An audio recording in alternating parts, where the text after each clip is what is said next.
Hello दोस्तों, स्वागत है आपका निकमैक टेक जेई पर। आज से हम लोग इंजीनियरिंग मैकेनिक सब्जेक्ट स्टार्ट करने वाले हैं। तो दोस्तों देखिए, मैंने मैकेनिक सब्जेक्ट ही क्यों उठाया, क्योंकि मैकेनिक्स आपके लिए बहुत ज़्यादा ज़रूरी है। अगर आप अपनी इंजीनियरिंग मैकेनिकल ब्रांच से कर रहे हो तो आपको मैकेनिक्स आना बहुत ज़्यादा ज़रूरी है। मैकेनिक्स की प्रॉब्लम्स आना बहुत ज़्यादा ज़रूरी है, क्योंकि अगर आपको इंजीनियरिंग मैकेनिक्स सब्जेक्ट दोस्तों अच्छी तरीके से आ गया तो आपको strength of material, theory of machine और आपका फ्लूइड मैकेनिक्स, इन सब्जेक्ट में कोई भी प्रॉब्लम नहीं होगी। तो इसीलिए हम लोग सबसे पहले इंजीनियरिंग मैकेनिक्स पढ़ते हैं और ये वीडियो नंबर 1 है, यानी कि लेक्चर नंबर 1 होने वाला है। तो देखिए, ये इसको ध्यान से समझना क्योंकि आपके लिए बहुत ज़्यादा ज़रूरी है। पहला वीडियो या फिर पहला लेक्चर किसी भी सब्जेक्ट का सभी के लिए बहुत ज़्यादा इम्पोर्टेंट होता है। तो देखिए, अगर मैं मैकेनिक्स की बात करूँ तो मैकेनिक्स के अंदर हम लोग क्या करते हैं, जो भी हमारी बॉडी है ना, चाहे वो रेस्ट में हो चाहे आपकी मोशन में हो, और उस पे लगने वाले फोर्सेस उनके बारे में स्टडी करते हैं। तो इसीलिए सबसे सिंपल डेफिनेशन अगर मैं मैकेनिक्स की लिखूँगा तो वो यही लिखूँगा कि mechanics come under the study of body. हम लोग बॉडी की स्टडी करते हैं अंडर रेस्ट और इन मोशन। बॉडी रेस्ट में हो सकती है या फिर मोशन में हो सकती है, ठीक है। अगर मैं मैकेनिक्स की बात करूं तो मैकेनिक्स को हम लोग 3 पार्ट में डिवाइड कर सकते हैं। एक तो आपका स्टैटिक्स, सेकंड आपका डायनेमिक्स, थर्ड आपका हाइड्रोमैकेनिक्स। तो देखो, अगर मैं स्टैटिक्स की बात करूं तो ये क्या है, mechanics of solid at rest. Static में हम लोग क्या कर रहे हैं कि भाई हम रेस्ट के बारे में बात कर रहे हैं। किसके बारे में बात करें दोस्तों, रेस्ट के बारे में बात कर रहे हैं। अगर मैं डायनेमिक्स की बात करूं तो डायनेमिक को हम लोग 2 पार्ट में डिवाइड कर सकते हैं। पहला हो गया आपका काइनेमेटिक्स, सेकंड हो गया आपका काइनेटिक्स। अगर मैं काइनेमेटिक्स की बात करूं तो यहाँ पर प्योर मोशन होता है दोस्तों। कैसा होता है, प्योर मोशन से रिलेटेड ही हम लोग बात करते हैं। जबकि काइनेटिक्स की बात करूं, यहाँ पर मोशन तो है ही, लेकिन उसके कॉजेज़ के बारे में भी बात करेंगे हम लोग, ठीक है। अगर मैं हाइड्रोमैकेनिक्स की बात करूं तो mechanics of fluid at rest और इन मोशन। यहाँ पर फ्लूइड की मैकेनिक्स हम लोग देखते हैं। वो फ्लूइड रेस्ट में भी हो सकता है और मोशन में भी हो सकता है। तो दोस्तों देखिए, आप लोग ध्यान से देख पा रहे हो यहाँ पर, ये जो मैकेनिक्स है इसके अंदर जो कितना इंपॉर्टेंट सब्जेक्ट है। इसके अंदर आप लोग स्टैटिक्स की बात करते हो तो आप सॉम्प पढ़ते हो, डायनेमिक्स की बात करते हो तो आप टॉम पढ़ते हो, अगर हाइड्रो मैकेनिक्स की बात करते हो तो आप फ्लूइड मैकेनिक्स पढ़ते हो। तो देखिए आपके लिए मैकेनिक्स कितना ज़्यादा इंपॉर्टेंट है। अगर आपको मैकेनिक्स अच्छी तरीके से आ गया तो इन 3 सब्जेक्ट में आपको कोई भी प्रॉब्लम होनी ही नहीं है, ठीक है। तो मैकेनिक्स का सबसे पहला जो चैप्टर है अपना, वो है फोर्स सिस्टम। ये सब्जेक्ट दोस्तों, ये जो चैप्टर है सभी के लिए इम्पोर्टेंट है और हर एग्ज़ाम में पूछा ही जाता है। ये जो मैकेनिक्स मैं आपको पढ़ा रहा हूँ ना, मैं जेई एसएससी जेई है उसका सिलेबस फॉलो कर रहा हूँ, ठीक है। अब मैं रिजल्टेंट के बारे में बात करता हूँ। अब ये रिजल्टेंट क्या होता है दोस्तों, देखो कि मान लो हमारे पास ये एक हमारे पास ये एक वेक्टर है ये, ठीक है। रिजल्टेंट पढ़ने से पहले एक ये वेक्टर है हमारे पास, क्या है, पी वेक्टर है। एक हमारे पास ये क्यू वेक्टर है दोस्तों। 2 वेक्टर हो गए। तो रिजल्टेंट हमें कब मिलेगा, जब हम इसको क्लोज करेंगे। मान लो मैंने इससे क्लोज किया, जिसको हमने आर वेक्टर बोल दिया, ठीक है। तो रिजल्टेंट क्या हुआ, आर। अब रिजल्टेंट आप इस तरीके से समझ सकते हो कि भाई ये 2 फोर्सेस थे हमारे पी और क्यू, इसको मिला रहा है ना, इसको बंद कर रहा है, इसको क्लोज कर रहा है। जो फोर्स इसको क्लोज कर रहा है उसको हमने क्या बोल दिया, रिजल्टेंट फोर्स बोल दिया या फिर रिजल्टेंट वेक्टर बोल दिया। इसकी डायरेक्शन ऊपर की तरफ मैंने क्यों ली है, क्योंकि नीचे से ऊपर क्या करेगा, क्लोज करेगा। इसकी डायरेक्शन ऐसी है। अगर मैं इसकी डायरेक्शन ऊपर से नीचे ले लेता तो ये मोशन कर जाता, तो ऐसा नहीं करना, हमको तो क्लोज करना है। तो इसीलिए मैंने इसकी डायरेक्शन इधर ली है, ठीक है। रिजल्टेंट क्या होगा आपको समझ आ गया होगा। अब इसी के अकॉर्डिंग अगर मैं छोटी सी बात अगर मैं लिखूँ तो resultant is a whole effect of all forces acting on a body. कि भाई एक बॉडी के ऊपर जितने भी फोर्स लग रहे हैं उन सब का इफेक्ट क्या होता है, रिजल्टेंट, ठीक है। अब सबसे पहले अगर हम बात करें कि भाई resultant of non parallel forces के, नॉन पैरेलल फोर्सेस में रिजल्टेंट किस तरीके से हम लोग निकाल सकते हैं वो समझिए दोस्तों। कि मान लो हमारे पास एक ये फोर्स है P। देखो मैंने ये फोर्स बनाया, P एक फोर्स है हमारे पास, ठीक है। P वेक्टर हमने लिख लिया। और एक हमारे पास फोर्स है ये Q वेक्टर हमने एक फोर्स ले लिया। ये 2 फोर्स हमने ले लिए। अब इसका हमें रिजल्टेंट निकालना है, तो किस तरीके से निकालेंगे? सबसे पहले हमने क्या किया, इसको एक्सटेंड किया हमने यहाँ तक, और बी से यहाँ तक इसको एक्सटेंड किया। जब हम दोनों ने एक्सटेंड कर लिया दोनों फोर्सेस को, तो यहाँ से ये जो लाइन दोस्तों मिल रही है इसको बोलते हैं हम लोग आर, यानी कि रिजल्टेंट, क्योंकि ये क्या है, इसका रिजल्टेंट। ठीक है, इसको हम लोग लॉ ऑफ पैरेललोग्राम भी बोल देते हैं। तो हमने क्या किया, थोड़ा सा एक ट्राइंगल बनाया, यहाँ पर राइट ट्राइंगल बनाया दोस्तों। ठीक है, अब आपको पता है ये जो हमारे पास P फोर्स था और ये हमारे पास Q फोर्स था, Q वेक्टर, इन दोनों के बीच में एंगल मान लो हमारे पास क्या है, थीटा एंगल है। अब हम लोग क्या कर रहे हैं कि भाई हमको इसका रिजल्टेंट निकालना है, कि आर निकालना है। तो किस तरीके से निकालेंगे? तो सबसे पहले हमने क्या किया, ODC, इन ट्राइंगल ODC में पाइथागोरस थ्योरम लगाई। जब हमने पाइथागोरस थ्योरम दोस्तों लगाई, तो आपको पता है पाइथागोरस थ्योरम क्या कहती है कि हाइपोटेनस का स्क्वायर बराबर बेस का स्क्वायर प्लस परपेंडिकुलर का स्क्वायर, यही तो बोलती है। तो हाइपोटेनस आपको यहाँ पर क्या दिखाई दे रही है, OC, तो मैंने OC का स्क्वायर लिख दिया। बेस आपको क्या दिखाई दे रहा है, OD, तो मैंने OD लिख लिया। फिर ये क्या है, परपेंडिकुलर CD, तो मैंने CD का स्क्वायर लिख लिया। ठीक है, अब OC आपके पास क्या है, R, तो मैंने यहाँ पर R का स्क्वायर लिख लिया, रिजल्टेंट का स्क्वायर। और OD को मैं क्या लिख सकता हूँ, OB प्लस BD, तो OB प्लस BD का स्क्वायर कर लिया मैंने। अब यहाँ से DC हमको पता नहीं है, या फिर CD हमको पता नहीं है, तो मैं अभी यहाँ पर CD नहीं लिखता हूँ। ठीक है, अब ये कहाँ से आया, ये मैं आपको बताता हूँ कि मैंने क्या किया, एक छोटा सा ट्राइंगल लिया, ये BDC ट्राइंगल लिया, और इस BDC ट्राइंगल में आपको पता है परपेंडिकुलर पाकिस्तान भूखा प्यासा, हिंदुस्तान हरा भरा, है ना, इस तरीके से आप लोग करते थे। तो अगर मैं इस छोटे से ट्राइंगल में BDC में अगर मैं साइन लगा दूँ, साइन थीटा लगा लूँ, यहाँ पे ये थीटा है, क्योंकि ये थीटा आपका है तो ये भी थीटा होगा। तो अगर मैं इस ट्राइंगल में आपके लिए साइन थीटा लगा दूँ, तो साइन क्या होता है, परपेंडिकुलर अपॉन हाइपोटेन्यूस। तो परपेंडिकुलर क्या है आपके पास, CD, यानी कि DC या फिर CD, कुछ भी लिख सकते हो आप लोग। और हाइपोटेन्यूस आपका क्या है, ये BC। ठीक है, अब यहाँ पर ये Q था, तो ये BC, ये भी आपका Q होगा।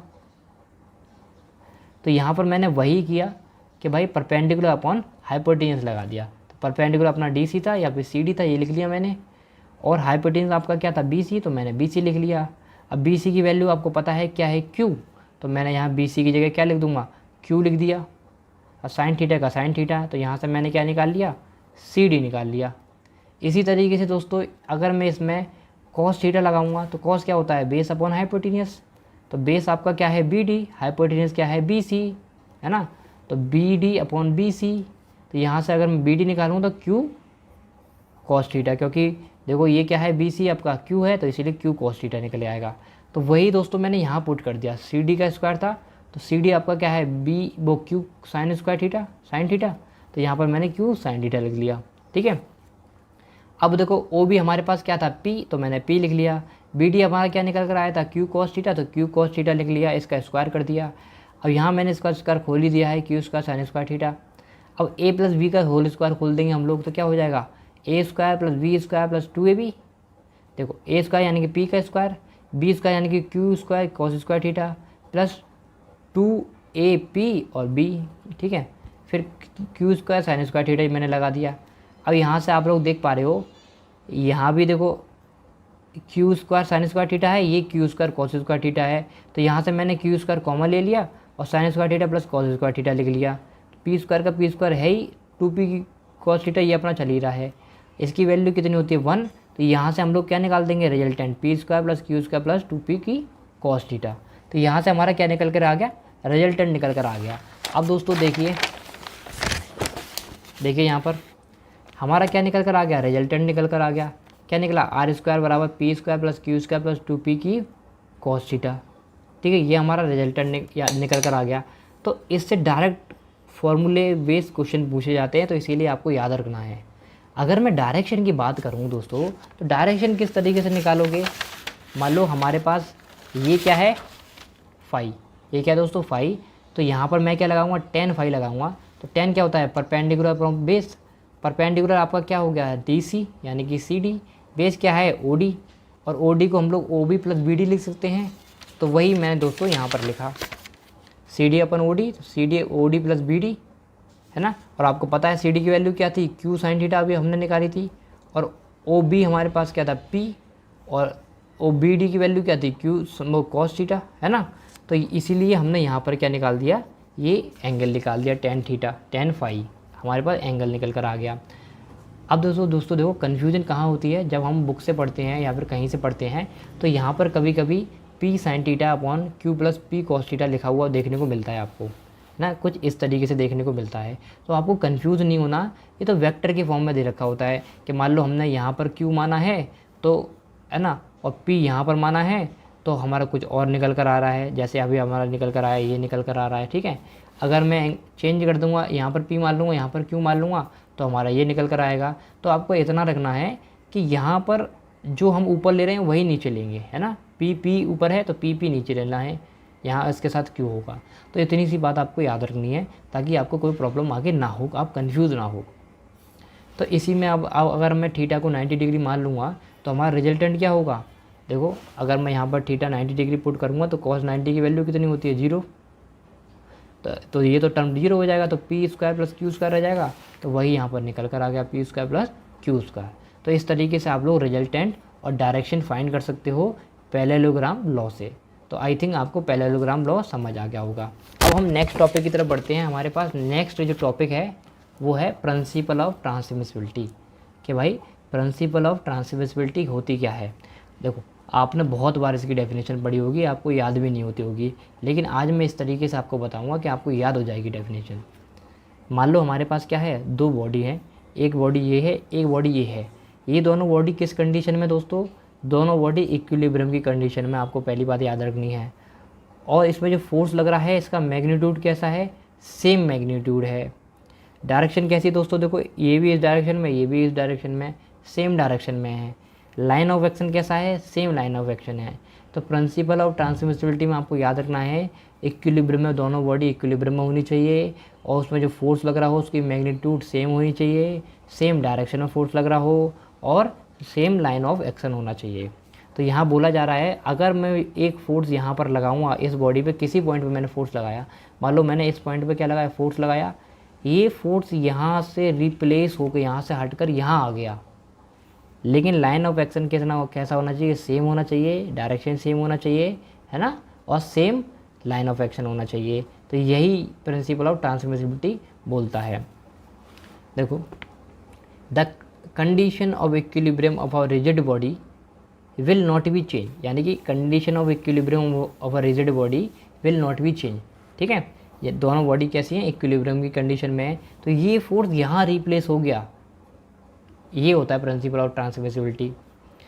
तो विल नॉट चेंज के बाद क्या है, if a force act on a body, अगर एक फोर्स बॉडी पे एक्ट कर रहा है एट अ सर्टेन पॉइंट, कोई भी सर्टेन पॉइंट पे, is replace by a force same magnitude, ये फोर्स यहाँ पर रिप्लेस हो जाएगा same magnitude along same direction same line of action but a different point, अलग पॉइंट पर। तो यही प्रिंसिपल ऑफ ट्रांसमिसिबिलिटी बोलता है। देखो कितना ईजी था, आप लोग परेशान होते थे, देखो कितना ईजी था प्रिंसिपल ऑफ ट्रांसमिसिबिलिटी, ठीक है। अब हम बात करते हैं हमारी नेक्स्ट टॉपिक के ऊपर, जो है हमारे पास वेरिग्नन्स थ्योरम। अब ये वेरिग्नम थ्योरम क्या कहती है, देखो इसको ध्यान से समझिए। ये थ्योरम ये कहती है कि मान लो हमारे पास दो फोर्सेस है, एक फोर्स हमारे पास मान लो पी फोर्स दे रखा है, एक फोर्स हमारे पास क्या दे रखा है, क्यू फोर्स दे रखा है। और अगर इन दोनों फोर्सेस का अगर मैं मूवमेंट लूँ किसी एक पॉइंट के अबाउट, अगर मैं पी फोर्स और क्यू फोर्स का मूवमेंट लूँ किसी एक पॉइंट के अबाउट, ठीक है, मैं क्या कह रहा हूँ ध्यान से समझिए दोस्तों, आपको समझ नहीं आती डेफिनेशन वगैरह लिखी होती है, लेकिन आज समझ आएगी।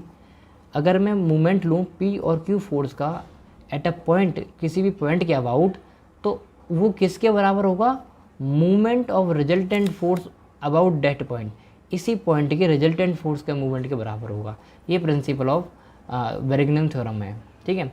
तो यहाँ पर वही सिंपल में लिख दिया मैंने, movement of P force about O point, कि movement of P force about a point O, movement of Q force about O, movement of Q force about O बराबर क्या होगा, movement of resultant R about O, movement of resultant R about O, ये क्या है, are resultant है, ठीक है।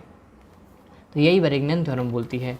और यहाँ पर वही लिखा गया है दोस्तों, the movement of resultant of any two forces, कि भाई किसी भी दो फोर्सेस का मूवमेंट का रिजल्टेंट इन अ प्लेन, एक प्लेन में, यहाँ पर देखो एक कंडीशन और आपको याद रखनी है, ये जो बात हो रही है ना दोस्तों, ये एक प्लेन के अंदर ही हो रही है, सेम प्लेन की बात हो रही है कि भाई ये जो बात हो रही है सेम प्लेन में, ये नहीं कि एक अलग प्लेन में मूवमेंट ले रहे हो, एक हम दूसरे प्लेन से मूवमेंट ले रहे हो, नहीं, सेम प्लेन में होना चाहिए, ये इंपॉर्टेंट है दोस्तों।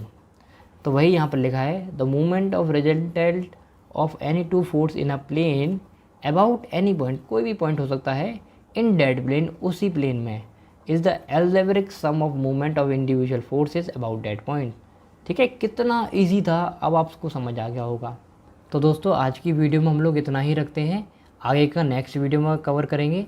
तो आपको वीडियो कैसी लगी आप मुझे नीचे कमेंट में बताएं। अगर आपको वीडियो पसंद आई हो, हेल्पफुल लगी हो, तो अपने दोस्तों के साथ शेयर जरूर करें। मिलते हैं नेक्स्ट वीडियो में, तब तक के लिए बाय, थैंक यू।